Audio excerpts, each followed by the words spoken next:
खेसारी लाल यादव जी और अक्षरा सिंह जी के video dream में एंट्री बड़े वाला ट्रेंडिंग पेज में आ गया है। तो मैं निशा यादव देख रहे हैं 100 तक, तो बहुत बहुत स्वागत बा। अगर आप लोग अभी तक 100 तक चैनल को सब्सक्राइब नहीं किए हैं तो नीचे के लाल बटन दबाकर चैनल सब्सक्राइब कर दीजिए और साथ ही साथ वीडियो को लाइक कर दीजिए। चलिए अब वीडियो स्टार्ट करते हैं। खेसारी लाल यादव जी और अक्षरा सिंह जी के वीडियो ड्रीम में एंट्री यूट्यूब पर बवाल मचा कर रख दिले बा। खेसारी लाल यादव जी और अक्षरा सिंह जी के वीडियो ड्रीम में एंट्री यूट्यूब पर बवाल मचा कर रख दिले बा। तो खेसारी लाल यादव जी और अक्षरा सिंह जी के वीडियो ड्रीम में एंट्री सिर्फ 3 घंटा में 1 मिलियन व्यू कंप्लीट कर ले बा।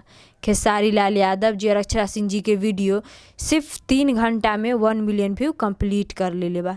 अभी खेसारी लाल यादव जी और अक्षरा सिंह जी के वीडियो ड्रीम में एंट्री बड़े वाला ट्रेंडिंग पेज में यानी नॉर्मल ट्रेंडिंग पेज में 9वां स्थान पर चल रहा बा। अभी खेसारी लाल यादव जी और अक्षरा सिंह जी के वीडियो ड्रीम में एंट्री बड़े वाला ट्रेंडिंग पेज में यानी नॉर्मल ट्रेंडिंग पेज में 9वां स्थान पर चल रहा बा।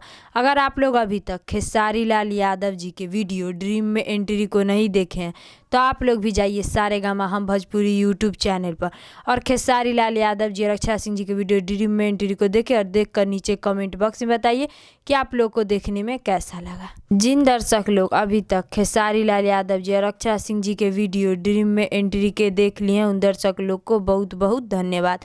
तो आप लोग को यही छोटा सा जानकारी बतावे के रहे, तो इस जानकारी के बारे में का राय बा, का विचार बा, नीचे कमेंट बॉक्स में बतला। फिलहाल में इतने, फिर से मिलेंगे अगले वीडियो में। जय हिंद, जय भोजपुरी।